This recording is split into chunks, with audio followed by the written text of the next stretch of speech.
Good morning and welcome to Unfiltered Vision News, bringing you the news unfiltered Monday through Friday, 7 to 9 a.m. Eastern. My name is Dr. Ashaki Noni Nichols, and I will be your host. Good morning, everybody. I hope you had a wonderful new beginning. I know it was a little rainy outside. It was a little cloudy in some spaces, and then it got sunny. If you live where I live here in Georgia, the weather, it just seemed like it was all over the place, as it usually is, which it is what it is. But I'm looking forward to some just nice sunshine and warm weather. Hopefully everybody got to spring forward over the weekend. That happened as well, right? The time change. So we're getting up what seems a little bit earlier in the morning, lost that hour of sleep. But yeah, doing good in the neighborhood, as they like to say. So with that, let's get into our Kids Corner. Community center, seeing people handing out food and clothes. Toby had never thought much about volunteering, but today, something caught his eye. Mrs. Parker notices Toby watching and walks over with a smile. Mrs. Parker, the organizer, saw Toby's curiosity and invited him inside to help. Toby carries food packages and organizes clothes on shelves. Toby decided to give it a try. Soon, he was sorting supplies and handing out food with a big smile. An elderly man, Mr. Thompson, thanks Toby for a meal. Mr. Thompson, a kind old man, thanked Toby warmly. "You're making a real difference, son," he said. Toby sees a boy his age, Oliver, looking shy. Then, Toby met Oliver, boy his age, who had come for help. He decided to befriend him. Toby realizes how good it feels to help others. For the first time, Toby felt something new, joy from giving. He knew he wanted to keep doing this. Toby tells his family about his day and plans to return. That night, Toby told his family, "Helping others makes me happy. I'll volunteer every weekend. A small act of kindness can change lives. Volunteering not only helps others, but fills your own heart with joy. Try it today." Yes, helping others. And, with that said, I wanted to remind everybody, things are all over the place. And of course, we're going to get into some of that. But let's remember, remember your neighbor. Check on them. Make sure that seeing if the needs are met, because we really need to get back to that. That's one thing that we've lost in our country. We've gotten so busy that we've gotten too busy to really help each other. So, it's good to stay active, but let's not become busybodies where we've forgotten our neighbors. So, yeah, just a helping hand is really good, especially in this day and time.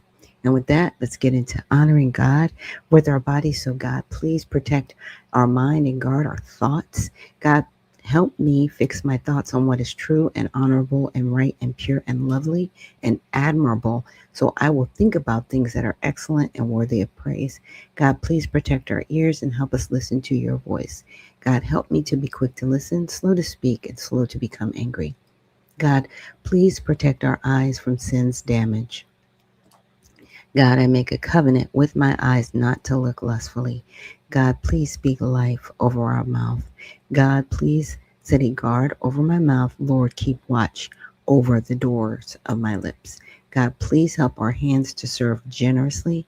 God, help me to do good to everyone, and especially to those who belong to our family in the faith. God, please help us to honor God with purity. God, help me to honor you with my body. And God, please protect our feet as we walk along your path. God, let my word be a lamp for my feet and a light on my path. And if you are new to joining us this morning, that is a prayer that we say every morning just to get our hearts and our minds set right. As I bring you some of this news, and as we start off our day, because 7 is early for some of us, right? Getting up early in the morning and getting started on our day. And so with that, let's get into some of the local news that we have here in Georgia. Community mourns the loss of a 40-year-old teacher and coach. Thanks so much for sticking with us for Fox 5 News at 11. I'm Eric Perry.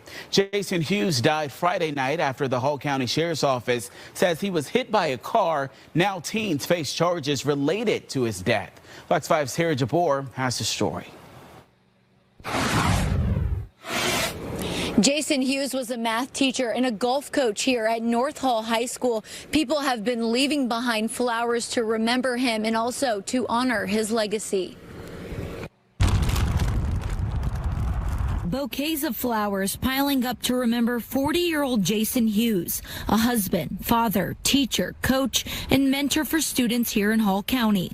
Olivia Williams, a sophomore at North Hall High School, stopped by on Saturday night to show her support. Whenever somebody would need help or something, he would always make great conversation. He always had the best smile on his face, and he just seemed like such a friendly guy. According to the Hall County Sheriff's Office, a group of 5 teens, including 18-year-old Jaden Ryan Wallace, went to the house to toilet paper a home, a common prank. Deputies say when the 40-year-old man Jason Hughes came out of the house, the teens ran into 2 different cars to get away. Deputies say Hughes, while walking toward the street, tripped and fell into the road. Then the Sheriff's Office says he was hit by Wallace's car. The Sheriff's Office says all the teens tried to help, but Hughes was taken to the hospital and died. His death sending shock through the North Hall High School community. This can't be real. Like this, there's no way this happened. I just saw him this week, and I mean, I went to take a test and I borrowed a Chromebook from his room. There's no way this is happening. Hughes' wife is Olivia's geometry teacher. She's the sweetest lady ever, and they had just such a good connection, and you could just see it. Hall County Schools released a statement saying in part, quote, "Our hearts are broken. Jason Hughes was a loving husband, a devoted father, a passionate teacher, mentor, and coach who was loved and respected by students and colleagues." 18-year-old Jaden Ryan Wallace is facing a charge of vehicular homicide. The other teens facing misdemeanor charges. Williams says the junior-senior pranks are for fun, but this time she says it got out of hand. It's just supposed to be something fun, but sometimes I feel like it can get out of proportion and it can get a little too wild. Life is so precious, so you never ever should take it for granted. So just go hug your loved ones. And we'll, of course, keep you updated as we learn more information from the Hall County Sheriff's Office. Reporting in Hall County, Tara Jabor, Fox 5 News. So definitely just keep that community in your prayers, especially his wife and his children, right? They lost an amazing person. And so those are some of the things that can be lost. And a lot of times, you know, the pranks, they seem like, oh, we're just having fun. We're just doing this or that. But stay safe, young people. Sometimes, you know, was it worth it? But there's always a plan behind the tragedy, right? God's got a plan. So again, just like I said, keep that community in your prayers, and those individuals, especially the young people, right, that have to live with making maybe not such a great decision, right? Because it's changed the course of their lives completely. And so with that, I wanted to get to some of the trending topics on X. Let's see, the first one I wanted to get into, because in the midst of all these other things happening and going on, you know, there is a partial government shutdown still happening. And I don't see a lot of people spending time on it. But now we're starting to see different trickle downs and effects from it. So something that just happened recently over the weekend says a partial Department of Homeland Security shutdown now in its 4th week. So realize these people aren't getting paid. Okay. And has led to severe staffing shortages as 50,000 screeners work without pay and absences rise because they're not getting paid. I mean, how are they supposed to put gas in their car, get back and forth? Look, some people don't have 6 months of savings backed up so they can get back forth to work without being paid.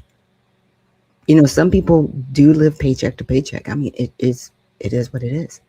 Now, Senate Democrats block funding bills unless Republicans agree to ICE reforms like bans on enforcement near schools and churches, while Republicans call the demands extreme. So travelers in Texas and Louisiana face the fallout, missing flights amid a surge of 2.2 million spring break passengers expected at Houston airports through mid-March. And so here's just a picture of some of the airports and what people are going through.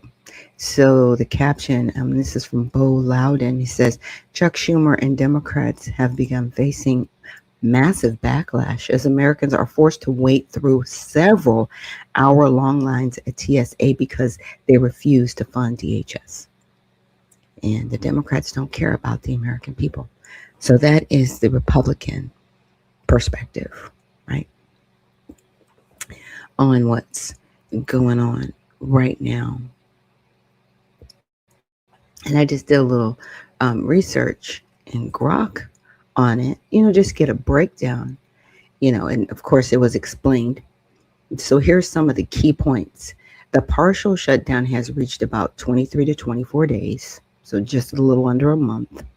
It has caused disruptions, including long TSA lines at airports, okay, and hours-long delays reported recently due to staffing shortages, limited operations in other DHS components like FEMA, prioritizing disasters only, and political blame is shifting between both parties.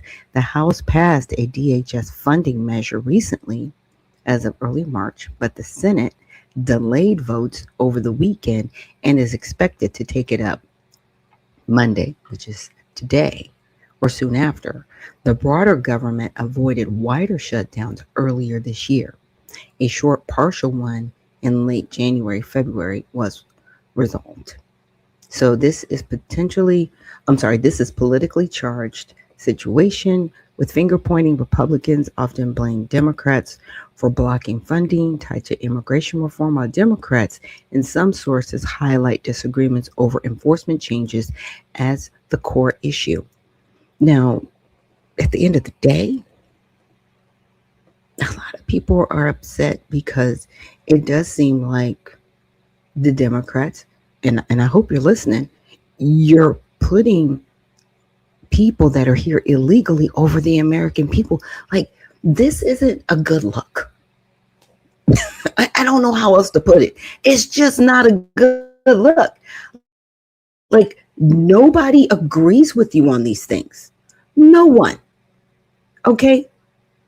Absolutely zero people. Nobody wants this. Now, this is something that happened 17 hours ago, and it was a post by Nick Sortor. It says, Kansas City International Airport is being evacuated of all travelers and workers due to a serious incident. Initial reports are of a credible bomb threat to the airport. All planes have been halted, and a sweep is underway. So that's happening. Because remember, DHS isn't just the people that we don't like to see at TSA. I'm just going to admit it. Do I like going through and having to be patted down at screen? No, I don't like it. But I'm grateful, okay, that we do have some security measures. But it is affecting wide security, right? So, hello, Democrats. You're putting everybody at risk to put up illegals. These people need to be off the soil. You keep trying to hamstring immigration, customs enforcement. They have $89 billion. They're funded. They're essential. They're still working. And they're still getting paid. But you are harming everybody else. What is wrong with you? Look, it needs to stop. It needs to end. Because you're harming the wrong people. Now, there's even more. Now, let's get into something else. Okay? Now, we've got Trump saying that he's not going to sign anything until he passed the SAVE Act. So not only are the Democrats hamstringing the Republicans over something that they can't even mess with, really. And guess what?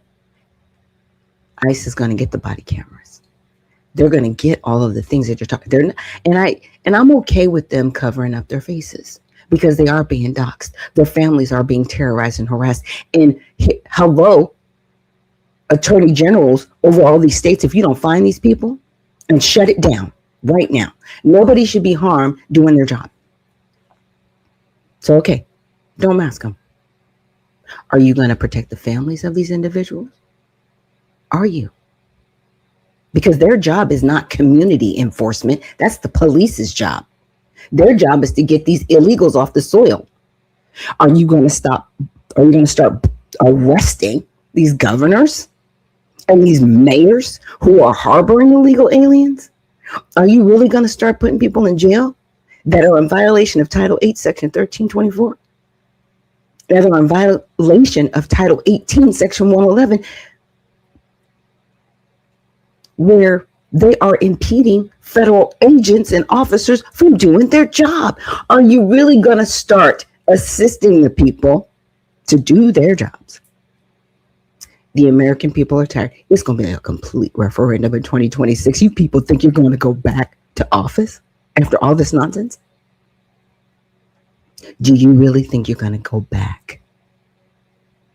None of you are going back to Congress. None of you. Zero. I'm telling you now. The American people are taking notes. They're taking names, and they are done with the nonsense. It's over. Y'all keep playing if you want to. Keep thinking the American people are just lax and sleep and, oh, they'll put us back in office. Don't worry. No. And now the president of the United States is like, I don't care what you do. I'm not signing nothing but the SAVE Act. And if you don't bring it to my desk, we're all shut down. You can't even bring a funding bill to this man because he's not signing anything until the SAVE Act is done. Characters are on the table. So the Save America Act, which passed in the House in February by 2018 to 2013 vote, requires proof of citizenship like a passport or birth certificate to register for federal elections. It limits mail-in ballots to specific groups and includes a ban on men and women's sports and gender-affirming care for minors. Trump called it popular across voters, citing polls showing strong support for voter ID, while Democrats like Chuck Schumer labeled it Jim Crow 2.0, which is crazy, and warned it could disenfranchise millions without easy document access. With Republicans holding 53 Senate seats, short of the 60 seat needed to beat a filibuster, the standoff risk gridlock on Trump's border agenda as midterms approach. So James says, which is why I am done. It says, we have the House, Senate, and White House for over 14 months now. We have yet to pass simple, secure election laws, proof of citizenship. That's it. And so there's a couple of things at stake, I think, for the Democrats, because they've put all their eggs in one basket. They just have. They support illegal immigration, and they support the what I like to call the new state religion, the LGBTQ plus 2S community. That's the new state religion. If anyone didn't know, that's what's happening. Okay. But we have a House and a Senate full of Republicans who said, we're going to fix everything. We're going to change all this. Are you? Are you sure? Or really? Because everybody's waiting. Because everything that everybody voted for is not getting done. Which is why James Wood says he's done. And everybody else. Like I'm telling you, your jobs are up for discussion. Your jobs are up for, your job. It's just a mess. It is just a hot mess, But I did want to look at one of my bookmarks in Trump, in his recent post that Elon Musk retweeted from Scott Presler. Shout out to Scott Presler. Says, President Trump said he won't sign other bills until the Save America Act is passed. So great job by hard working Scott Presser on Fox and Friends talking about using the filibuster or talking filibuster in order to pass the Save America Act, an 88% issue with all voters. So that's everybody. Republicans, Democrats, Independent, everybody's like, let's get this done. It must be done immediately. It supersedes everything else, must go to the front of the line. I, as president, will not sign other bills until this is passed.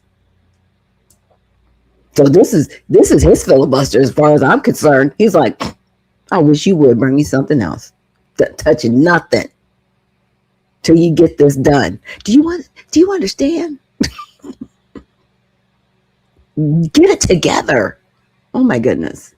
And not the watered down version. Go for the gold. Must show voter IDs and proof of citizenship. No mail-in ballots except for military, illness, disability, travel. No men and women's sports. No transgender mutilization for children. Do not fail. President Donald J. Trump. This man is not playing. And I'm okay with it. And I'm glad that he is bringing it up, because apparently everybody else is. Y'all are just a mess right now. You're a hot mess. And with that, let's go to the next subject. Really? So Nancy Mace, 357 members of Congress, both Republican and Democrat, voted against our resolution to make public the sexual harassment and misconduct records of Congress. Now, they've been out here, the Epstein files, and I can't believe that these people did this to these victims. And you're going to vote to protect yourselves. Again, we have names. 357 of y'all need to go. You're done. You're toast. You're done. I'm going to make sure that I find the link to the votes that happened, because every single person on there does not need to come back to Congress.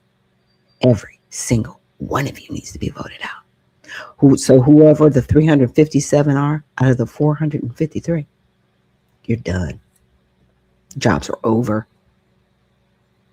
Your jobs are over. And with that, I got a video from Valuetainment that talks about this and explains it a little bit better.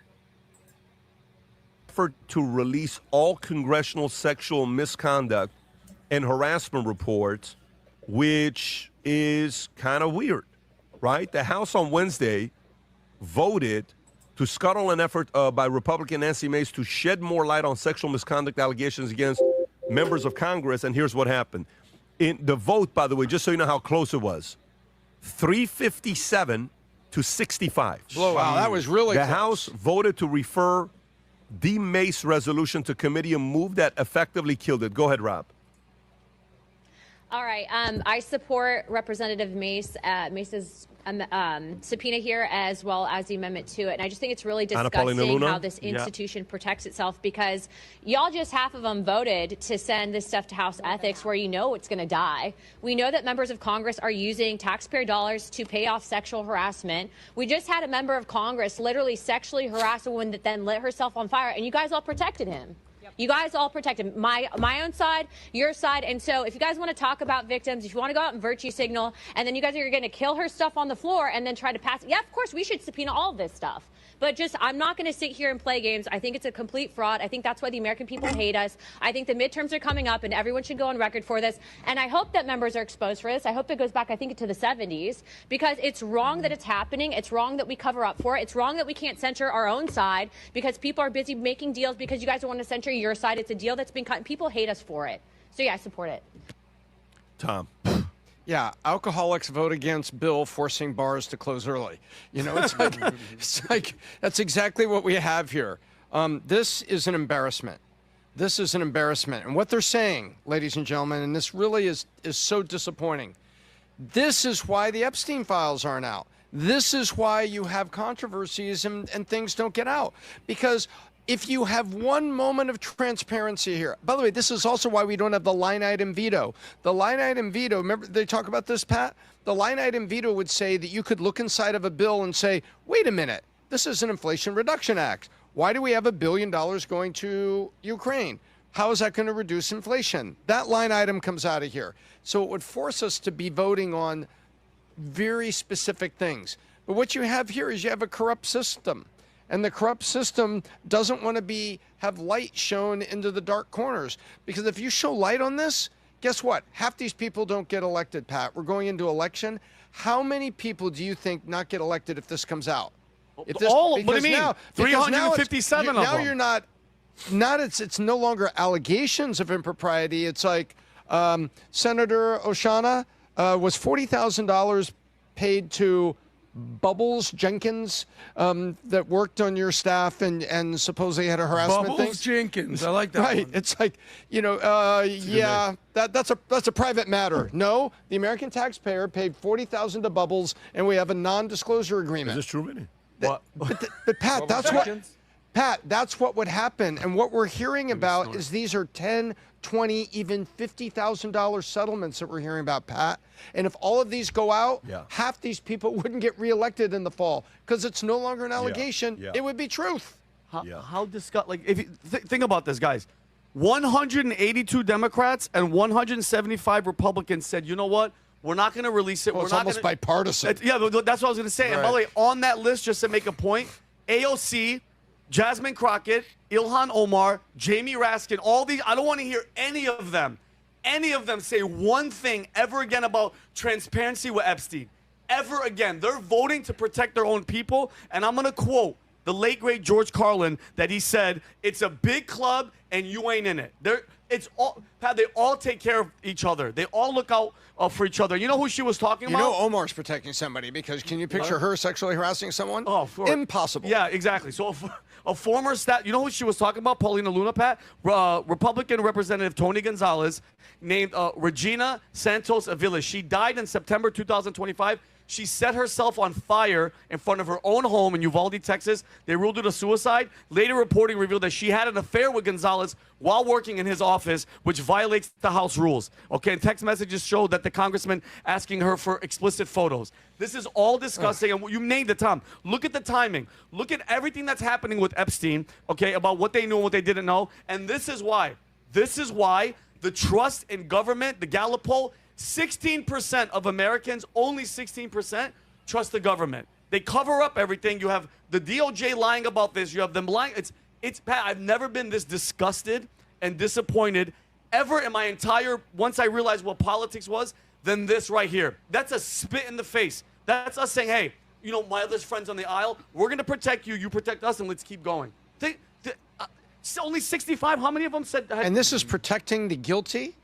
Imagine what happens when now you have protecting the guilty like this, and then you're going to have condemnation of the innocent because there's going to be AI that comes out in the middle of elections. And it's like, wait, I never did that. I wasn't with that. Oh, no, you're on this website. You're over here. You're doing this. Just wait. We're not going to be able to tell the difference between truth and fiction in the mudslinging that is our election system. Thomas Massey, I want to say last year, came out and he was held a piece of... But I'm going to pause that real quick. You know how we're going to be able to tell? By people's actions, your voting record. How did you vote in Congress? Because I don't care about the commercials anymore. What did you do? How did you vote?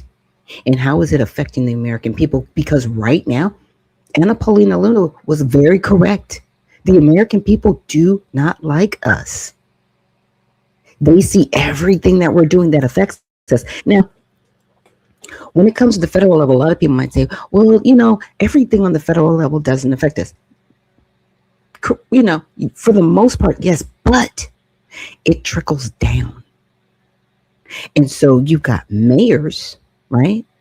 And you've got governors, and you've got other city officials like your councilmen, right? And people that are in the county level positions. They're following what the party does in some instances, as opposed to what the people need. So you have the sanctuary states and cities following the dictate at the federal level, right? Oh, it's okay to keep putting men and women sports. Oh, it's okay to keep, taking rights away from parents. I mean, I'm just saying. This bill, you're voting to protect yourselves. So what do you think is going to trickle down to the states? These are the things that are happening at the federal level. I'm already look. The states, they're probably more corrupt than the federal level. They're just hiding better. Come on. We can do better. I'm gonna play a little bit more of this because it's kind of a long video, but I wanted you to see this exchange. Paper in Congress. He came and out? he said 17. So look at this. That was perfect, Robbie. Thank you. 17.2 million was paid out for various workplace disputes from 1997 to 2017. Guys, in 20 years, That's almost $1 million a year. almost $1 million a year, Adam, just for tell people to shut up. And by the way, that's tax dollars. That's our money to keep girls from not saying anything because of the perverts that are in Congress. Okay? Or men. It's not just women that have been harassed by members of Congress. It's men as well. Okay? Yeah. That's happening too. And it's not men on men, because that's happening too. It's women harassing men. Oh. I'll just throw in that nice little word. Allegedly. But that's happening too. This is unbelievable, but it's infuriating. They're all perverts. It's like Epstein Island in Washington. No, Adam, it's 264. disgusting. That's like half the number of. That's a little under half the number of electoral votes. What? Call them perverts. But by the way, I'm still shocked you're surprised by all this stuff. No, I'm not. No, We expected Adam, it. I'm not. I'm disappointed and I'm disgusted. I'm Because your not shocked. expectations are here. No, and Adam, then reality but hits here. But Adam, these are Adam, I'm expectations not shocked. here. What I'm shocked is the vote. The size of the size of gap the of the vote is vote. the Come on, biggest shock. guys. They're going to protect themselves. That's like saying, hey, guys, we want to do term limits. We're going to take a vote. No, there's no vote. Hey, guys, we want to increase our pay. Yeah, we all vote for it. Come Balanced on, budget guys. amendment, line item veto. No, can't have that. But Adam, but I don't want to hear. But here's my point: is I never want to hear. Adam, these are the people making the rules and the laws for me and you to just live our lives. They're disgusting human beings, Adam. You want to cover up the fact that sexual harassment, Adam. We don't know the level of what they're talking about. Let me try to explain, maybe. What? Explain So, what? I didn't call them demons. Let me explain maybe We how the people politics and we and the power perverts. works. Remember the song back in the day from the Lox and Lil Kim? She goes, first you get the money, then you get the power, then you get the respect. So you get money, power, respect, and then you got sex, drugs, and rock and roll.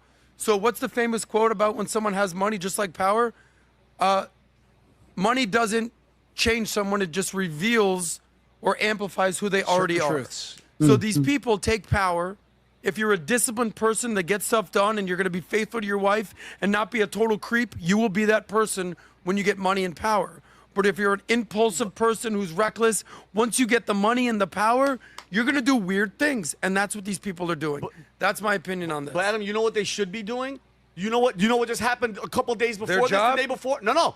Yeah, on top of that. Pat, you saw what Tim Tebow came in front of Congress, sat there, and was talking about the Renewed Hope Act. Pleading for the protection of kids. And Rob, I sent you the photo of this map. Pat, do you mind if I talk about this Go really for it. quick? So, Representative Lauren Lee, this bill would add more than 200 specialized DHS agents focused on identifying child victims, prosecuting predators, and working through the massive backlog of cases reported by the National Center for Missing and Exploited Children. Guys, in 2024 alone, the organization received more than 20.5 million tips and 29.2 million incidents of child sexual abuse. Now, during his testimony, and for you guys that haven't seen this, look at this map. He showed this map in front of Congress. Okay. So we have roughly, 350 million people. He said over 20 million have been reported. That's scary. That's close to a little bit less than 10% of our entire population. So this isn't a small issue. This is an epidemic issue. We have a problem here. And we have a Congress that won't even hold themselves accountable. So how do you think they're going to hold everybody else accountable? Let's keep going. in the United States, more than 300, Adam, and 38,000 red dots. Each dot represents a unique IP address that has been caught trading or distributing child sex abuse material. This is just 6 months, Pat, okay? 6 months, and the majority of this material is child rape material. I hate that I had to say that word. They're watching this daily, and mind you, this is 6 months, and these aren't, mind you, the average offender, Pat, of these people have 13 plus victims in their entire lifetime. And Stop it. 13 plus victims, meaning physical victims, average in their lifetime. Tim Tebow did this in front of Congress. Now, the majority of these cases, guys, that you're watching on this map were children younger than 12. It's the fastest group of child trafficking victims is 12 years old. And what's not even more, do you see the blue map, the blue dots, Rob? Go to blue dots. Those are actual investigations, Patrick. Look at the blue dots. Those are the only investigations happening from... You can barely see the blue dots amongst the red ones. The red ones are the IP addresses that they've been able to ping. And in some spaces, they're so red that they're dark, because that's how much it's happening.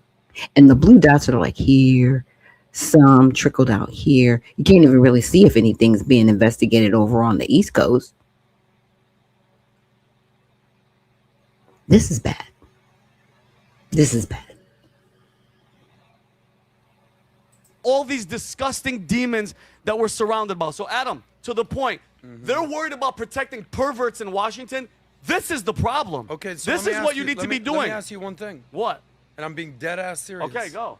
If you could only stop one of the two following things, if you could only, Epstein Island or all this, what would you want to see? I think stopped? it coincides, Adam. But if I you think had it's to pick both. one. I think it's that's a. I'm not saying it's like a gotcha question, but Adam, these are the same people, and mind you, Vinny, these are. Hold on one let second. me help you out. Go ahead. This is what the problem is. No, Adam, it's no. I believe they're both connected. Okay. Let me. Of course You they're asked me. both Let me connected. finish. Can I finish? It's sex Adam, trafficking. Let me. This is the worst. Adam, There's a problem. The people on the island are perpetrating what's happening outside. Who do you think is in charge of a lot of this stuff? It's in our Congress, because obviously they're protecting it. So the rich people feel protected, and they're protecting the ones that are on the ground. It coincides, because you can play whack-a-mole with the entire map, but if you do not get to the root of the problem, the entire map is always going to stay where it is. So if you were to give me a choice, I want to go after the people on Epstein's Island. I want these people dog-walked, not shamed in the public. No, you lose everything. We're coming to your house. We are finding you, and we are retrieving assets of all sorts, and you're going to a maximum prison. Actually, can we just put you in El Salvador? Can we just send you there? I don't care what your last name is. Rockefeller, Rothschild. I don't care. The 1%ers. Yo, y'all need to be dog walked into prison and left there and lose everything. And I mean everything. You're done. Toast. But that's me. Now, a lot of people will say, well, what about us? Because see, if you stop it on the island, you stop it everywhere else, because then they'll be like, okay, we are definitely not protected, because once you get the people on the island, then you can go after everybody else. But you have to go to the heart of the Hydra, because taking on the bigger 20 million, right? They're going to keep popping up like whack-a-moles, because they're being supported and supplied by the people on the island. That's just my opinion. They're watching children getting raped. These people are watching children get raped, and they're getting off on it. This has nothing to do with Epstein, is my point. Yes, it does. There's They're a predators. problem in society. Everyone's so focused on Epstein. We're losing sight that this is the problem. Okay, can I say one thing? That there's millions of Epsteins. Are you ready? And stories you never hear about. Are you ready for this? And everyone's so focused on Epstein. Let him when make this his is the real point. story. Adam, you asked a question, Go, bro. Vinny. And you just go. How do you ask a question and then go on? Because Vinny, I asked go. you to pick one and you can't do it. Because Adam, Let him explain. Go ahead, these are Vinny. 6 months of people using IP addresses in the United States looking at child rape. I get it. Let me finish. Do you think any of these people in 6 months are involved with Epstein or have been to the island or knew Epstein on these dots? And just 6 months. This is all connected. This is separate. No, Adam. You're saying all these people are on Epstein Island? Are you ready for this? Do you think everybody that's been involved with Epstein, everybody, from the Clintons to everybody that they're not sitting in the United States right now watching child porn? You think because they left, hold on, you think because they left raping or molesting or murdering, cannibalizing these freaking girls that were trafficked, now when they come here, everything's fine and dandy? Vinny, do you know what the iceberg effect is? No, I love Titanic. I know that it sinks the ship. This will help you. Go show an image of the iceberg effect. And in my opinion, this is what's going on with Epstein. That you only see the top little part of the iceberg. There you go. Any one of those. And that's probably not the best one. Okay? Everyone's so focused on Epstein when the problems go so freaking deep. And yes, Epstein is a convenient villain. He's also not here to defend himself. He's the devil. It's not Epstein.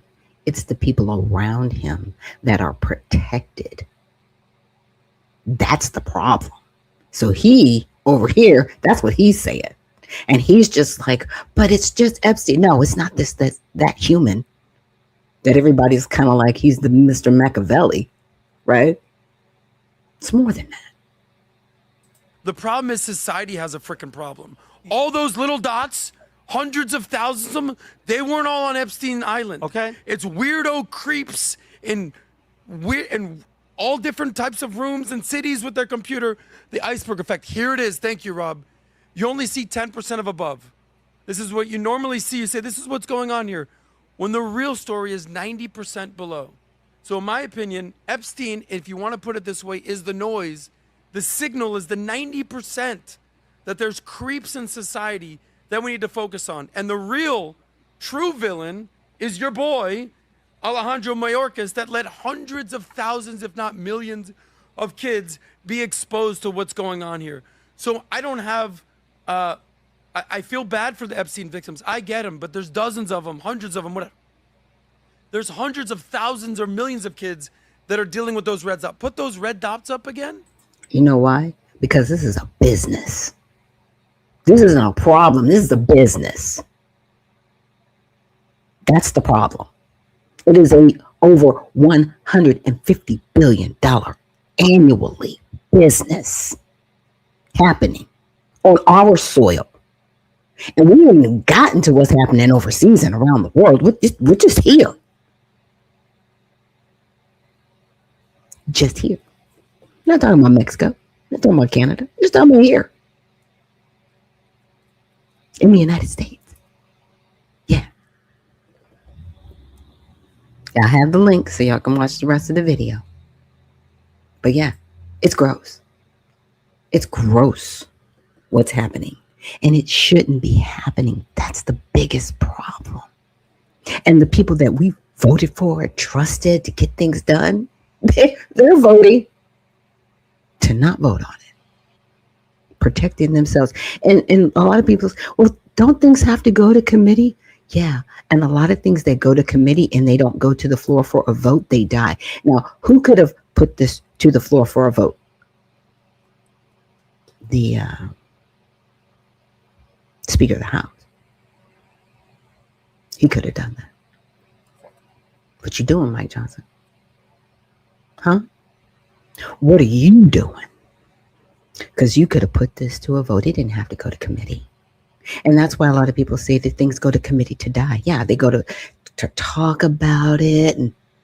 And Paulina Luna was right. No, we don't like any of you. All of y'all are trash. All of you. And it's sad. But with that, let's take a quick break. And when we return, we're going to get back into more of this news on the Monday recap for Unfiltered Vision News. And thank you guys for joining me. And I'll see you on the other side.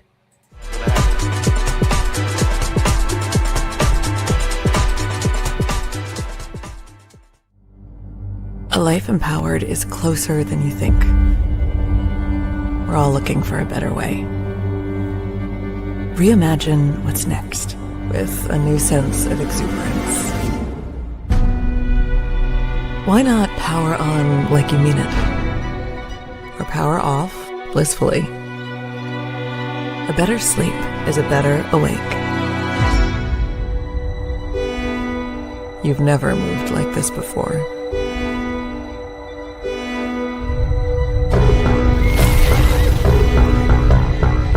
With the energy nature intended. Imagine reprogramming the way you look at the speed of science.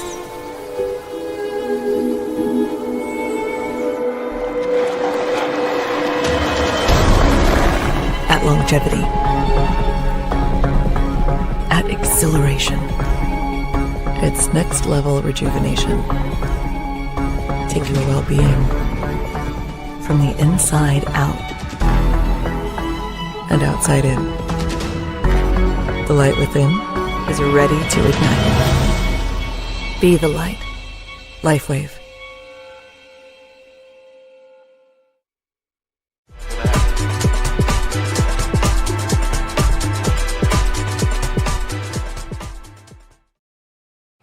Good morning and welcome to Unfiltered Vision News, bringing you the news unfiltered Monday through Friday, 7 to 9 a.m. Eastern. My name is Dr. Ashaki Noni Nichols and I will be your host. Thank you so much for joining us. If you've joined us earlier this morning, we're talking a lot about Donald Trump saying he's not going to sign anything else until he gets the Voting Rights Act put on his desk, right? So he can get it passed. He's not done doing anything else till we get that done. We still also have a partial government shutdown. So TSA is not getting paid, and that's causing delays and other issues. And then the last topic we were also discussing is, unfortunately, the child trafficking business and abuse that's going on just in the United States. And that's just what we know about, right? And really looking at, is it an Epstein problem, or is it a perversion problem, or is it a problem that we actually have in our Congress with them protecting themselves against harassment investigation and using our tax dollars to pay people off? It's happening. It's gross. So now we are going to move on to some other news that happened over the weekend. Unfortunately, there was a possible bombing in New York. So let's look at that reporting. Here on Live Now from Fox, let's stick our attention right now in New York City as we're learning new information about several ignited devices outside of Gracie Mansion, the home of New York City Zohran Mamdani, that being the mayor, as the NYPD saying they are improvised explosive devices. From Jessica Tisch on social media saying the NYPD bomb squad conducted preliminary analysis of a device that was ignited, deployed at a protest outside, determined it is not a hoax device or a smoke bomb. It is, in fact, an improvised explosive device that could have caused serious harm or death. Further analysis will be conducted, including a second device. They are saying these individuals were arrested on the scene and are in custody in connection with this matter. NYPD working out this investigation with our partners at the U.S. Attorney's Office for the Southern District of New York, the FBI, through our Joint Terrorism Task Force. I want to thank again the brave members of NYPD who ran toward the danger without hesitation and quickly apprehended the suspects. Let's be joined right now by Politico's Jason Bieferman. Jason, thank you so much for joining us here on Live Now from Fox. Jessica Tisch saying these are improvised explosive devices. What more can you tell us about this investigation? There were two men who showed up as counter-protesters to a protest outside of Gracie Mansion, where the mayor resides with his wife. So there was a protest that was an anti-Islamic protest. And then you saw other counter-protesters showing up saying they were anti-Nazi protesters. And two individuals, presumably with this group of counter-protesters, threw Gatorade bottles wrapped in tape and explosive materials and threw them at these so-called anti-Islamic protesters. And at first, police weren't sure, was this a hoax bomb? Was this a smoking device? But no, it appears that these are full-fledged improvised explosive devices. And it's really a scary sight. It's the first instance of, potential violence against the mayor of New York City. Yeah, obviously concerning to say the least, is you have to assume that it potentially is an explosive device and then rule it out, but they're saying this isn't a hoax, this isn't a smoke bomb. I also want to put up here new reporting from Fox's Bill Mallusion about exactly potentially who these are. He's saying per 3 law enforcement sources, the 2 suspects arrested, NYPD throwing an IED after yelling Allah Akbar at the protest in New York City yesterday, both believed to be U.S. citizens. They're in custody. NYPD confirms it was a real. And so this is scary that on our soil, we're still doing this, and it's even getting worse. And like I was saying, even months ago, people are starting to combat each other when this is a political issue, and they're going after the mayor as well. This isn't good. Improvised explosive device. Do we know any more about who these suspects are? You heard there Bill Mallusion saying they are U.S. citizens. Any more details? Yeah, Bill's reporting really lines up with what the New York Post is reporting as well, which is that 2 of these individuals admitted to cops that they watch ISIS videos. I myself have not been able to confirm that, but it appears that these are 2 kind of, potentially, of course, and allegedly homegrown, potentially terrorists or ISIS sympathizers. It appears these were full-on, potentially terrorists. And it's, a lot more details are going to come out, but this was no joke. These are real explosives being thrown at anti-Mamdani protesters. But here's the thing, and this is something people need to look at. During the past administration, people kept pointing out there are military-aged men crossing the border. And see, there have been sleeper cells in the United States since 9/11. So this has been building up over a 30-year period or longer. Okay? And that's what we know about. That's what we see. See, we're seeing the results of this being embedded in our country. And when they found it out, they didn't root it out. Now these people have roots here. They said that these were U.S. citizens. I don't think they're U.S. citizens. I think they're people that may have gotten naturalized. I think they are people that may have status here, but they are not citizens of this country.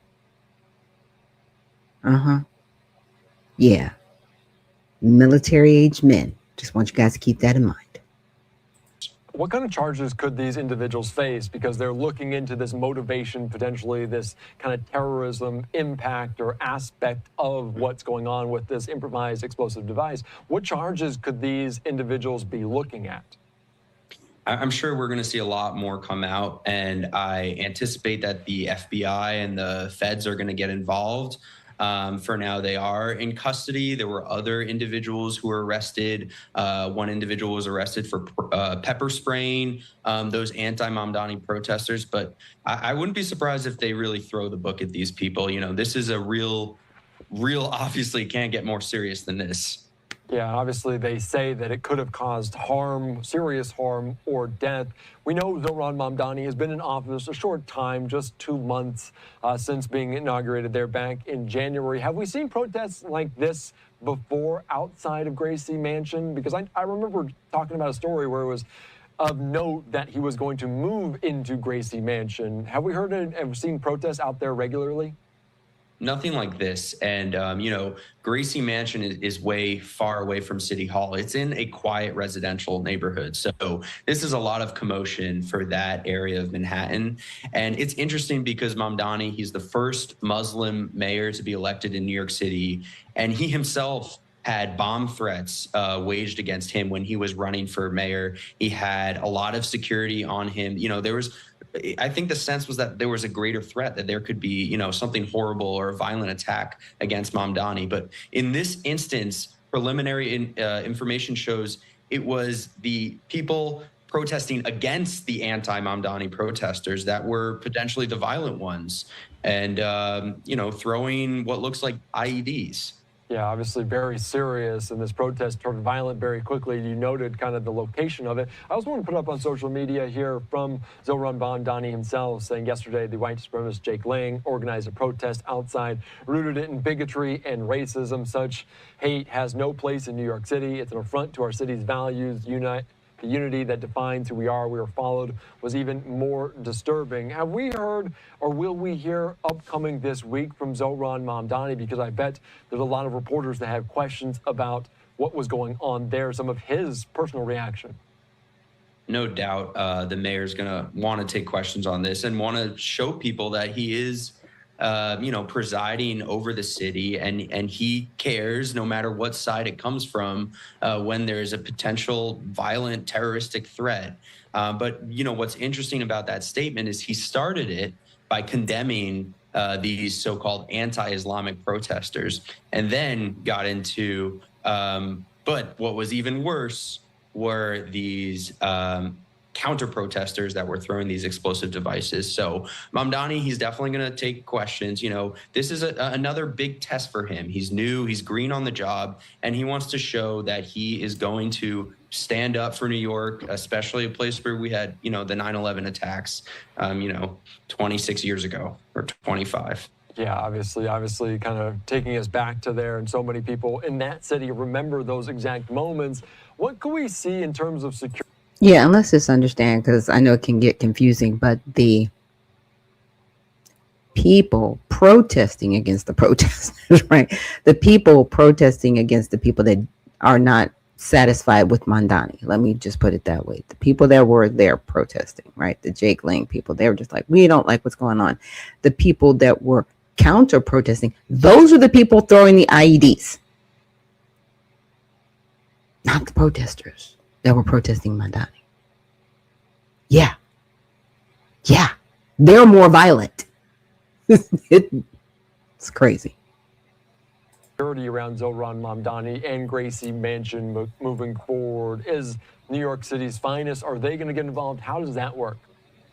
Definitely, there's New York City is, of course, a target for terror attacks. And with the war in Iran, the NYPD has already stepped up patrols and surveillance of synagogues, mosques, all sorts of places. But I think, with this, people are going to be on even higher alert. And perchance or possibly, like, these protesters might have been emboldened by what was going on in the Middle East. We don't know that yet.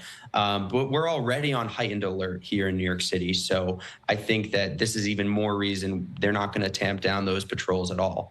We've seen on the campaign trail leading up to his election as New York City mayor, he was out there amongst the people in so many different boroughs, so many different times. Do you think that will change because of this? Do you think he has kind of continued the theme following the campaign into his tenure as mayor? Do you think that will be less so now that following this incident?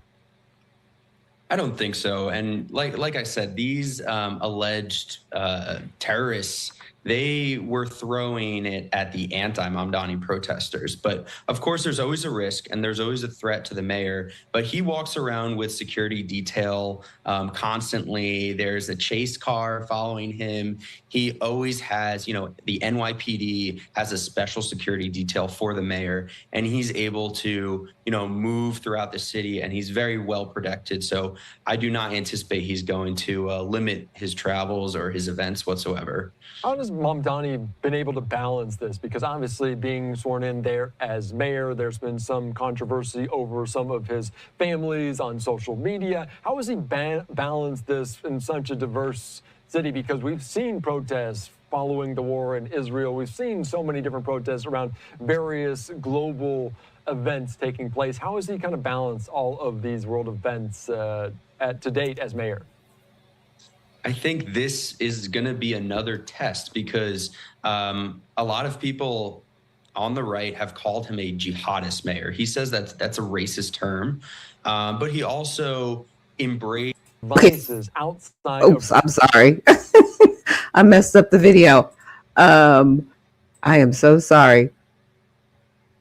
I am so tired of Muslims playing the race game. You're not an ethnicity. You don't get to play the race game. It's dumb. Okay? There's only two groups of people here in the United States that get to play the race game. Okay? Those are Black American Negroes. And it's kind of funny because a Negro and Black they kind of coincide. It's American Negroes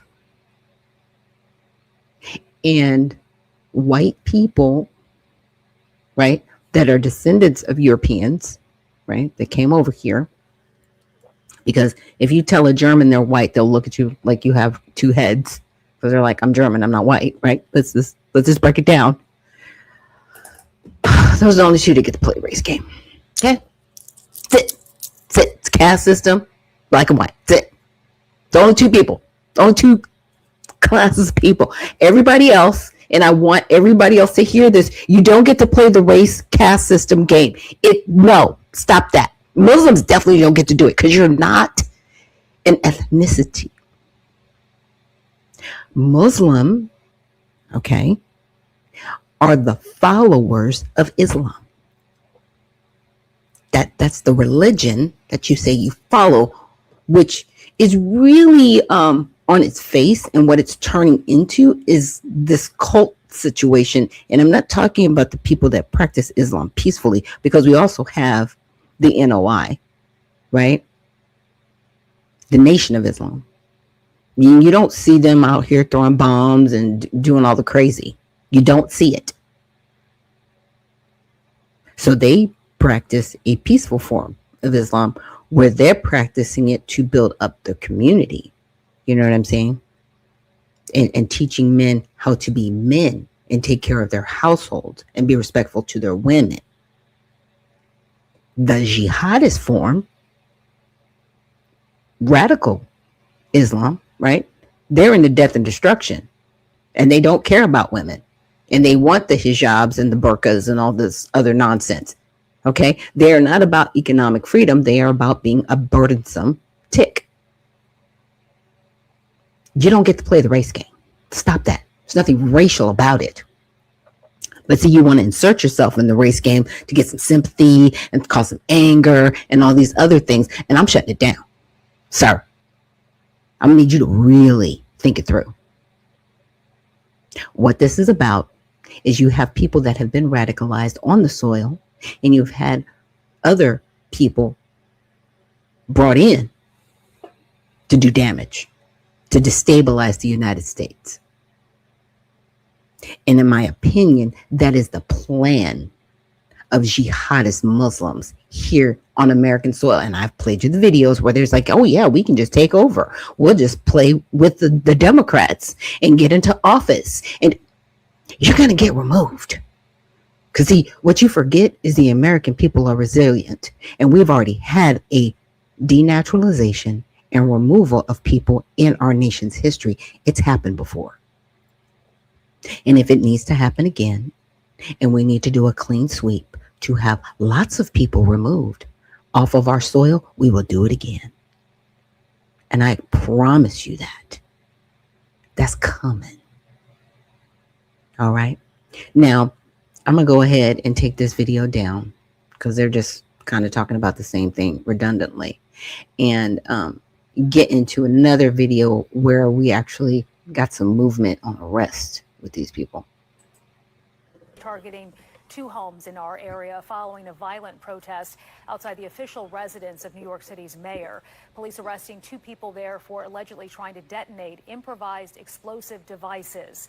Right now, police are asking the public to avoid the areas of tonight's raids as federal investigators search one home in Newtown Township and another in Middletown Township. We're told there is no threat to the public. Middletown Township police confirming the search is connected to yesterday's protest in Manhattan, which started as an anti-Islamic demonstration organized by the far right, turning into a clash with counter-protesters. The NYPD says they arrested 2 men from Pennsylvania. 18-year-old Amir Balat, accused of throwing 2 devices. One was confirmed to be an IED. And 19-year-old Ibrahim Qayyumi, suspected of supplying the device. New York's police commissioner putting out this image. Police say the investigation continued today with a suspicious device found in a car with an out-of-state license plate just a few blocks from the mayor's home. Let's get out to our Joanne Pileggi. She is live in Newtown Township for us tonight. And Joanne, what are you learning about the investigation in Bucks? Good evening, Sheba. Good evening, everyone. 2 teens, 2 young men from Bucks County are the focus of a major investigation by the FBI and the Joint Terrorism Task Force in New York City. And tonight, the FBI is still here inside the Newtown home behind me, the home of one of the suspects. Marked police SUVs and unmarked FBI vehicles line Clymer Street in Newtown Township. Local police providing scene security, while the FBI conducts a search of the home of one of the suspects, arrested after an improvised explosive device was thrown during a counter-protest outside the residence of New York City Mayor Zohran Mamdani. According to public real estate records, the home is owned by a member of the Qayyumi family. Police in New York say Ibrahim Nick Qayyumi and 18-year-old Amir Balat were involved in a counter-protest against conservative provocateur Jake Lang, who had organized the anti-Muslim demonstration outside of the mayor's home. The FBI also conducted a search of a second home in Langhorne throughout the evening. According to a published report in the New York Times, the suspects are not considered part of a terrorist group, but are under investigation because of the explosive device Balat allegedly tossed into the crowd. They made these arrests, so right now they're interrogating those perpetrators to see if there's any other plans in the future, any of their counterparts that are planning something right now. Have they left devices anywhere? They're interrogating right now to find out any kind of information that they can work with to identify any other potential threats. New York City police say the crude, improvised device contained shrapnel and nails. The device was smoking but did not explode. Police officials say it could have caused serious injury and destruction. Now some explosive news tonight from the New York Post. Sources telling the New York Post that Balat and Qayyumi have both trained with Muslim extremist groups outside of the country. Again, those are source reports from the New York Post. But again, this story getting much larger as the hours pass. Both of those young men facing serious charges. Obviously, neighbors here in this neighborhood in Bucks County of $2 million and $1 million homes are shocked by the story and shocked by the police presence. For now, we're live in Newtown Township. I'm Joanne Pileggi, Fox 29 News. All right, Joanne, thank you. Wow. Just crazy. Okay, and so with that, let's get into our next topic. And this is going to be from Promethean. And she's going to be discussing just a few different things going on with Trump. It's going to go over, we're going to start with the border peace and then look at the tariffs and then also look at some sabotage going on from Britain in regards to Trump. So let's start off with this first one. Donald Trump introduced his special envoy, Steve Witkoff, to the Board of Peace. He used a line that deserves far more attention than it got. And I said, Steve, how would you like to be Henry Kissinger Jr. that doesn't leak? And he said, are you a leaker, Steve? No, he didn't even know what the word meant. And it's true. I always say Henry Kissinger, who was one of the great leakers of all time, by the way, Richard Nixon said to him, Henry, who's leaking all this stuff? I don't know, Mr. President, it was Henry. That's not a joke. That is a very precisely directed statement. And you can bet that many of the people sitting in that room understood the role that Kissinger had played in the last century in the empire's policy of perpetual war. Henry Kissinger was one of the architects of the post-war order that Trump is now dismantling. And if you want to know who Kissinger was leaking to, just look at his infamous speech to London's Chatham House in 1982, when he said, I kept the British Foreign Office better informed and more closely engaged than I did the American State Department. On the empire's behalf, Kissinger didn't manage peace. He managed conflict, keeping nations locked in permanent tensions and permanent negotiation. That was the system. That was the point. Trump didn't just pick Steve Witkoff because he isn't a leaker. He picked him because this administration's policy is the polar opposite of Kissinger's and the empire's. And Marco Rubio made clear that President Trump has thrown out that old rule book. President of the United States, Donald J. Trump, has both an ability and a willingness to use the power of his office to think outside the box. This Gaza situation was impossible to solve under orthodoxy, under existing structures. Impossible under orthodoxy. That's the key phrase. Because the imperial system doesn't just tolerate perpetual conflict, it requires it. It was designed to keep the imperial or globalist system in place, which is why it never took up the challenge of real economic development for the region. It was always happy to let everyone fight forever and just extract the oil. The president of Kazakhstan put the alternative in the simplest possible terms. It's about making durable peace through practical, target-oriented measures, but not through endless conferences with wishful resolutions. The world has never seen a move like this. It is absolutely unprecedented because, in essence, peace through construction is a very innovative concept. Peace through construction. Not peace through managed negotiation that never resolves anything, but construction. And economic growth, which is the only durable basis for peace. And here's what it looks like in practice. This is what was announced on Thursday. $7 billion already committed from Gulf and Central Asian nations. The United States pledging $10 billion, which is only 2 weeks of what a war costs, as the president put it. 100,000 homes in Rafah as a starting point. A Palestinian police force with 2,000 applicants on its first day of recruiting. This isn't some hollow framework. This is an up-and-running operation. But perhaps the most powerful voice in that room came from the youngest head of state present, the president of Paraguay. I think that of the many things that you have achieved in the last 12 months as president of the U.S., I think the greatest thing, and I'm probably the youngest head of state here, is hope, President. We have lost hope about solving problems for many, many decades. A system that was broken, a system that was not able to bring solutions. Now we're seeing that thanks from your leadership, we are solving the issues. A broken system that couldn't produce solutions. He's describing exactly what Kissinger built and what the Chamber of Commerce and the Cato Institute went to court to protect. A globalist system that manages the world through war and free trade.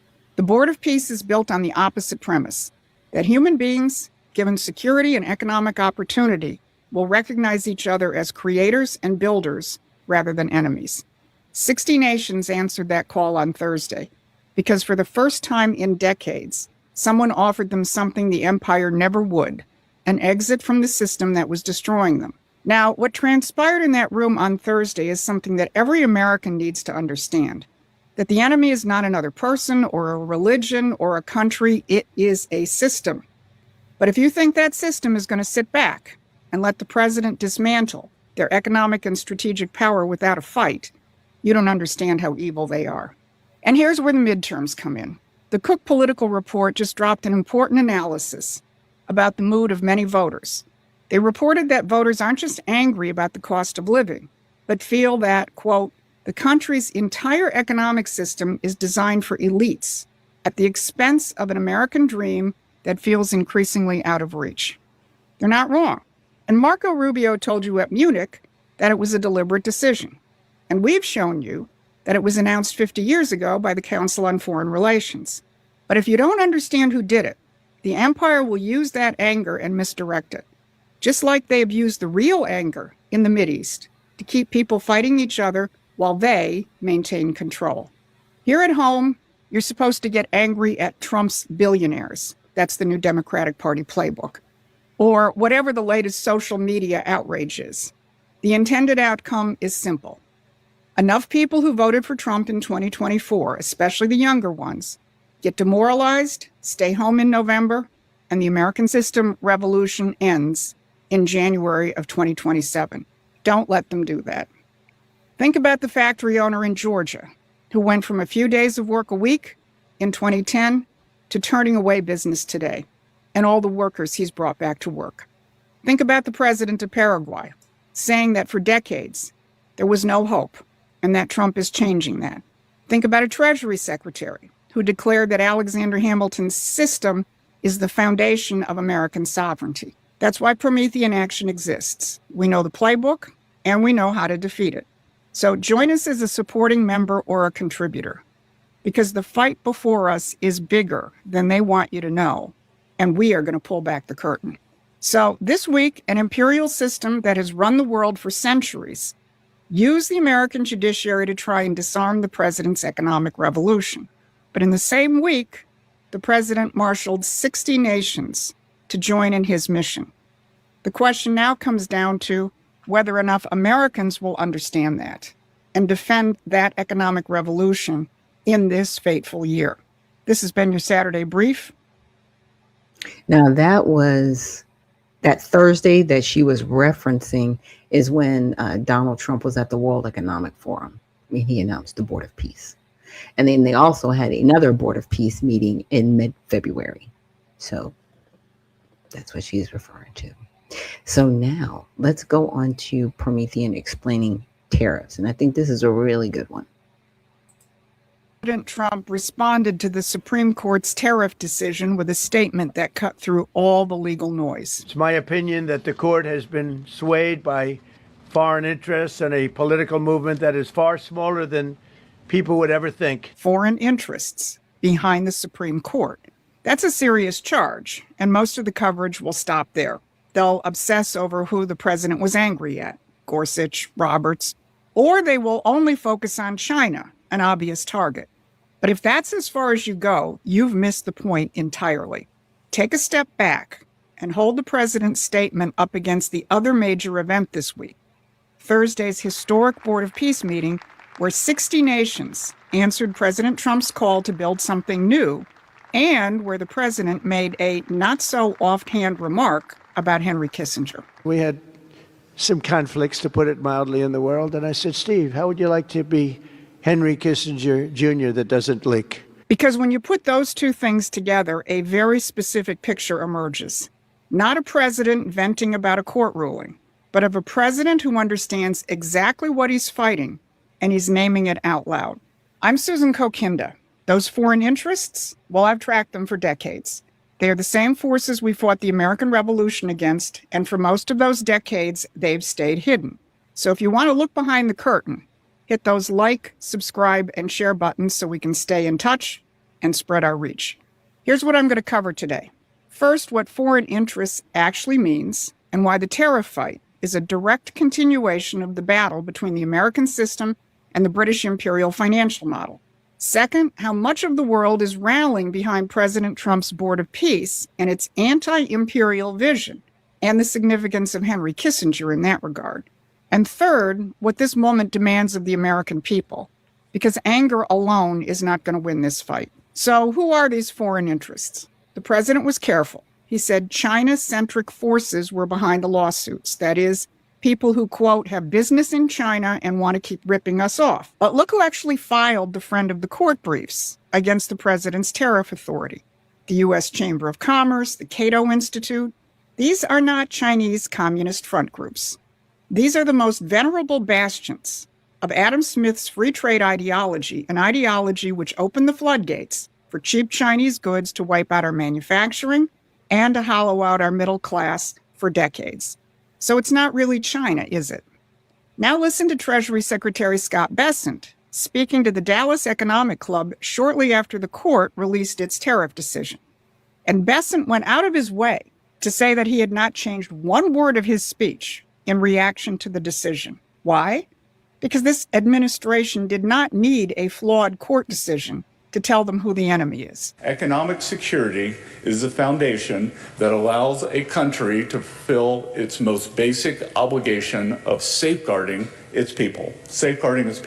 Unfortunately, past administrations lost sight of this fundamental truth, allowing faux efficiency gains and short-sighted profit obsession to eclipse security resilience, and long-term value. Fake efficiency gains, short-sighted profit obsession.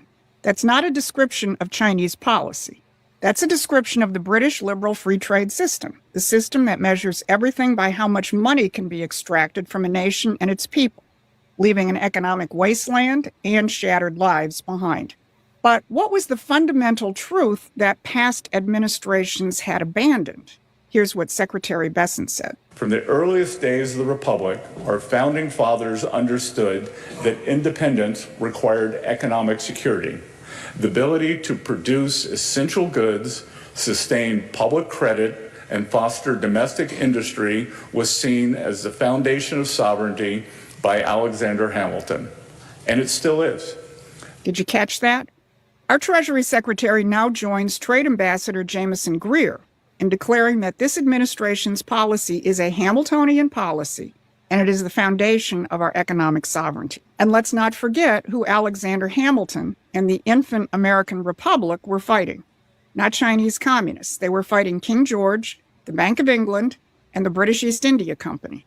The same imperial free trade system that now in its 21st century globalist form that the Chamber of Commerce and the Cato Institute are defending. If the nature of this fight is new to you, and if you haven't been following us, then it's time for you to go to the Promethean Action website and subscribe to our free newsletter. We will bring you into the real fight. The link is in the description. Now, as far as the Supreme Court's decision nullifying IEEPA as a vehicle for imposing tariffs, the President and Bessent made clear that the authority exists through many other provisions, and there will be no letup in the administration's defense of American industry and workers. Yesterday, the president moved quickly to sign a new 10% global tariff using other laws, and Bessent said that the tariff revenue in 2026 will be virtually unchanged. But here's what matters most. The day before the court ruled, President Trump was in Georgia, making the human case for what this fight is actually about, and inviting the American people to see it with their own eyes. Here's how the owner of the factory that Trump spoke at put it. It's been a game changer. We were competing with China. They had taken all of it.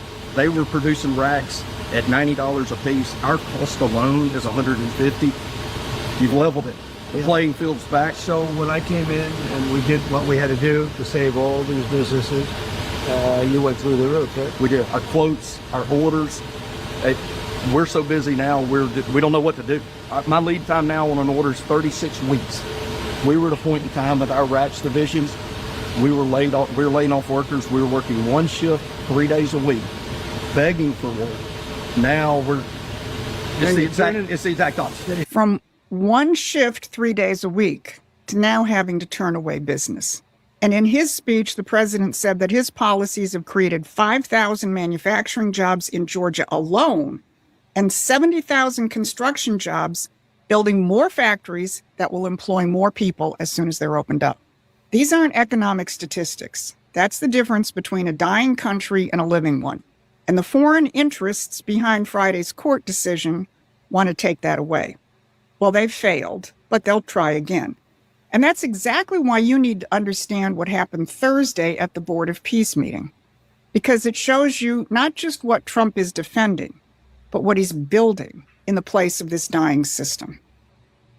Yeah, and I played them in reverse, but I'm glad I did, so you can just understand both parts. Now, this next video is looking at how Britain is actually trying to sabotage Donald Trump. It's really crazy. Of sovereignty. This is grand strategy. For the first time since 1945, the United States is acting as a sovereign nation, not as the queen protecting the empire's chessboard. And Trump is knocking the chess pieces off their board one by one. He's replacing permanent war with bilateral business. This is really big. But if you're stuck in the binary trap, arguing about which side is the good guys, you're not going to understand this. So if you're tired of being forced to pick a side in someone else's war, you're ready for the American side. Subscribe to Promethean Action right now. We don't feed you binary choices. We show you the history behind the conflicts and the sovereign solutions that are actually changing the world. So head on over to our website and subscribe to our free newsletter. But I'll tell you who does get it. The elites in London, they know the jig is up and they're desperate to stop it.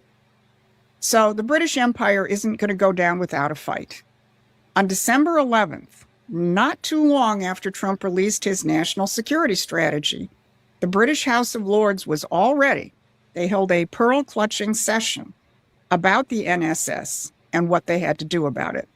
First, Lord Beamish happily reported that the U.S. Congress doesn't agree with Trump and his national security strategy. Last week, the U.S. Congress, on a bipartisan basis, passed the National Defense Authorization Act, which was signed by the President on Thursday night. That act gives a commitment to U.S. troops in Europe, also highlights that it sees Russia as a threat not just to Europe but to the United States, and also gives a commitment to future U.S. Commitment to providing the senior military figure for Secure, the leader of the commander of NATO. Does my noble friend agree that we should be looking at actions rather than some of the wild statements coming from the White House?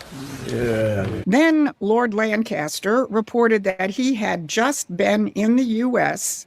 where he discussed the problem of the security strategy with members of the U.S. Congress. I was in Washington, D.C. last week with other members of the NATO Parliamentary Assembly, and when the national security strategy was discussed with our fellow elected members in the US, their message was clear that NSSs come and go, sometimes they're implemented and sometimes they don't, but we should judge by what Congress passes, and the National Defence Appropriation Act last week delivered an extra £8 billion to European defence and put a floor of some 76,000 troops, US troops in Europe. Did you hear that? National security strategies come and go. Does that remind you of what we reported last week? How outlets of empire like Chatham House and the Council on Foreign Relations want to outlast the president by bringing his economic and strategic revolution to an end in 2026 or 2028?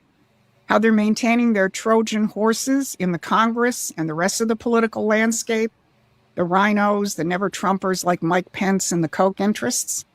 So while too many in the MAGA base are caught up in the fabricated faction fights and secondary issues, or frankly are acting like 5-year-olds demanding headline-grabbing indictments right now, Donald Trump is dismantling a strategic architecture that has been in place since 1945, an architecture that's used the United States as the dumb giant in the British Empire's globalist schemes, and the British know it.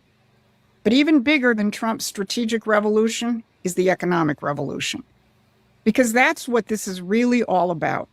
Go back to the end of World War II and the summit in Casablanca, where Franklin Roosevelt said to Winston Churchill, "Winston, we didn't fight that war to reestablish British 18th century methods." And Churchill countered and said, "What do you mean by that?" And FDR said, "A system that takes more out of a country than it puts back in." Well, Roosevelt died before the war ended, and the result was the ultimate triumph of British 18th century methods, or a system which takes more out than it puts in. Look at what has happened to the United States. We used to have a middle and working class based on a robust manufacturing sector and a tradition of family farms. And here's what's happened since the end of World War II. In 1950, 31% of the U.S. population was engaged in manufacturing. Today, it's only 8%. And if you add other goods-producing sectors like agriculture and mining and transportation, we used to have 55% engaged in productive activity.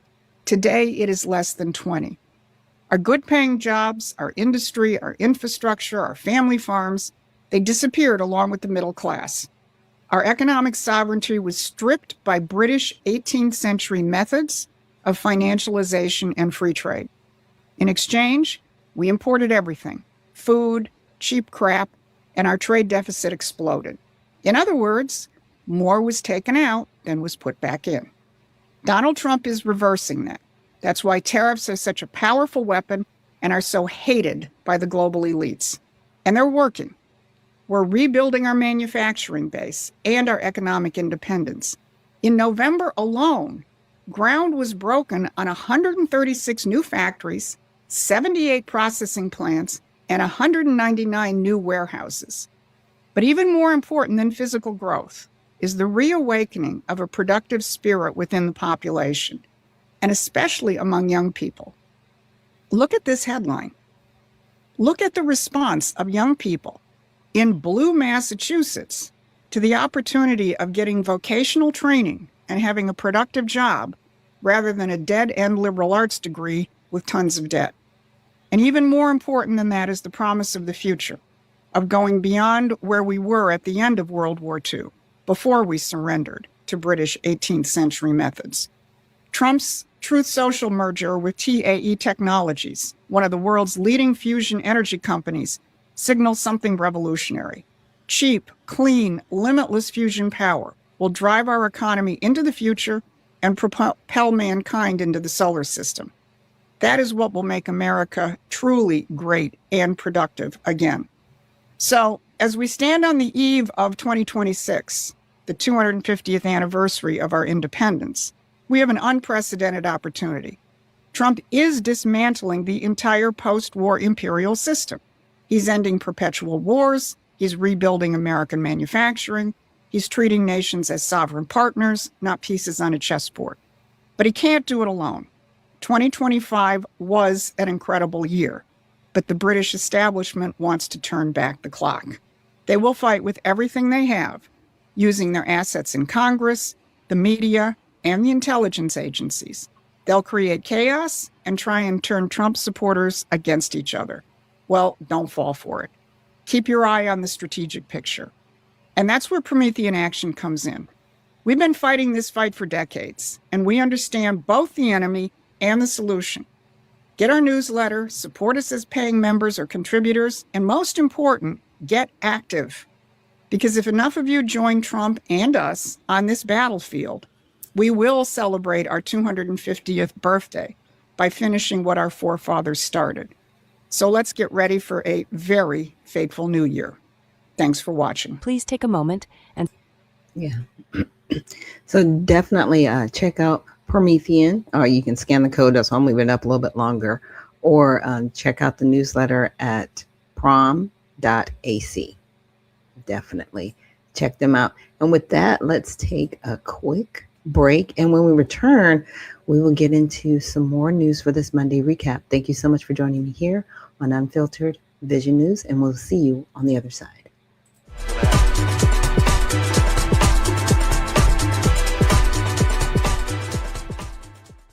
Begin your day with intellectual peace. Awakening surrounded by blossoms that reflect tranquility and comfort. Carry confidence through bustling streets and focused work sessions. Let the calm of intellectual peace guide you, keeping you poised and serene. Reclaim comfort in the evening. Relax and rejuvenate as blossoms gently remind you of peace. With intellectual peace, everyday blossoms. Discover peacepads.net.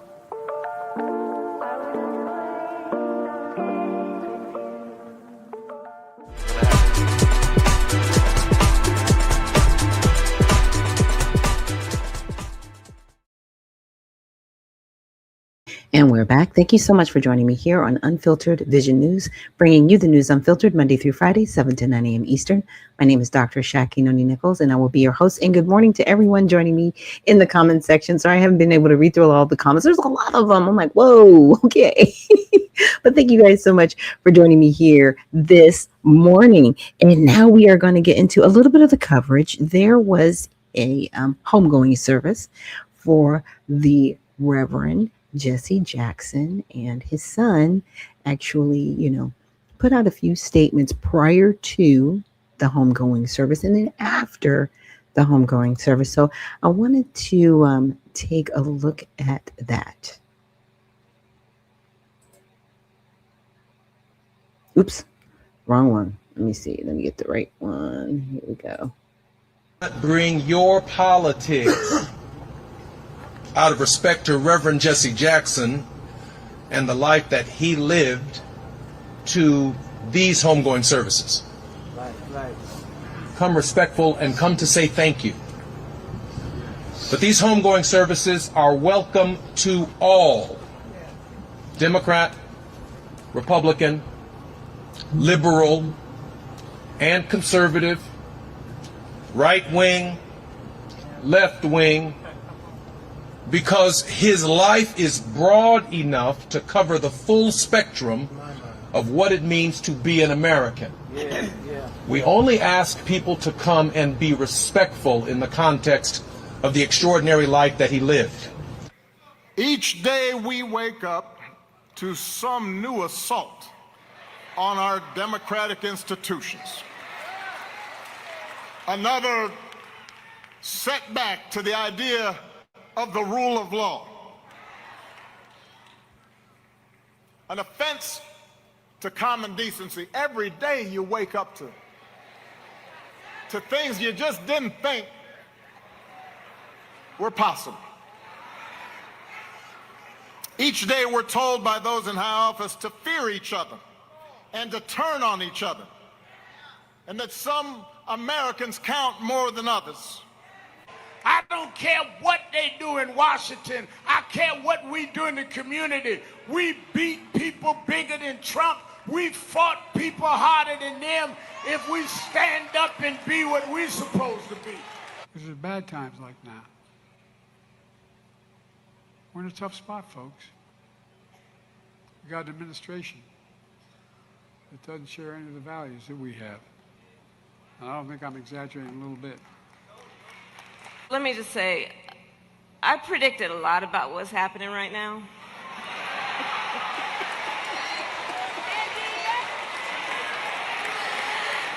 I'm not into saying I told you so, but we did see it coming.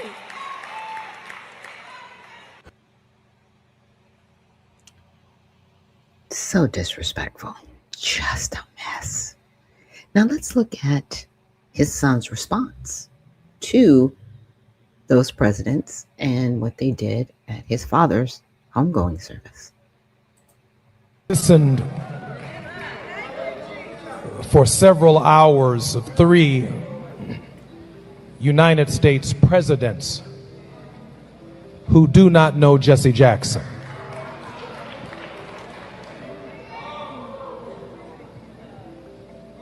He maintained a tense relationship with the political order, not because the presidents were white or black, but the demands of our message, the demands of speaking for the least of these, those who were disinherited, the damned, the dispossessed, the disrespected, demanded not Democratic or Republican solutions, but demanded a consistent, prophetic voice. Yeah. And it says Jesse Jackson Jr. hit out at several former U.S. presidents over their politically charged speeches during his father's memorial service. And these are his sisters. This is his eldest, as she likes to be referenced to, his middle, and then the youngest sister, she was off camera. But you can see he specifically said, do not make this political. Please don't do that during my father's. But they couldn't help themselves. And Trump, and I was like, what is wrong with you? Al Sharpton, what is wrong with you? Former President Barack Obama, what is wrong with you? Former President Joe Biden, what is wrong with you? They didn't even put Bill Clinton up there because he's got Parkinson's at will, allegedly, when it's necessary. That part. Didn't even put him up there because it was more of the same. He said 3 U.S. presidents did not know who my father was. That wasn't a slight. That was a slap in the face. And all 3 of them should be ashamed of themselves. And especially VP Harris coming up, I told you so. Really? Miss couldn't even be border czar as vice president. You couldn't even do that job. And that was your job. Like, you were supposed to handle that. And you couldn't do anything with it. What? You told us so on what? Yeah, because see, building this country back up, yeah, it's going to be painful. Anytime you have to go through a process of building something back up that was basically torn down and almost literally destroyed, yeah, it's going to be some pain points. It's going to take a minute to see the results, but some people are seeing the results now. You saw that factory worker in Georgia. Now that's Rome, Georgia. That's a little bit further than where I'm at, about roughly 2 hours north of where I am. And there was somebody actually running in the special election that I know, and I've spoken about her here on the show before. Her name is Reagan Box. And so if you live in the Rome area, please vote in that special election to get her elected into the seat for Marjorie Taylor Greene and have her be the replacement for Marjorie Taylor Greene. Because you thought Anna Paulina Luna was on fire. Reagan, even more so. And she wants to make sure that all communities are doing well. And she's got some really great ideas, and I think she's going to be phenomenal in the House when she gets elected. I'm just going to speak it into existence. Let's go there. Let's just do that. She will be our next representative in the House because we need her there. We truly, truly do need her there. Now, there's one more video that I wanted to play for you guys. And this is just some feedback that somebody had on that homegoing service for the Reverend Jesse Jackson. Damn about Jesse Jackson being gone. Obama spoke at Jesse Jackson's funeral today, spewing the same shit I was taught, I was indoctrinated with as a child. We are living in a time when it can be hard to hope. Each day we wake up to some new assault, another setback, an offense to fear each other and to turn on each other, and that some Americans count more than others, and that some don't even count at all. Everywhere we see greed and bigotry being celebrated, and bullying and mockery masquerading as strength, denigrated ignorance and dishonesty and cruelty and corruption, and it's hard to hope. This speech was so negative. Literally, Black people have to be dragged through the mud and brought back up. You know, they have to feel inspired and worthy of good. I'm so sick of this damn messaging. It's old, it's whack, it's played out. Literally, these people are casting spells and have damaged the Black community. I agree 1,000,000,000% with what this woman is saying right now, because the same old message of hope, and it's not even just Obama. This happens in the Black culture.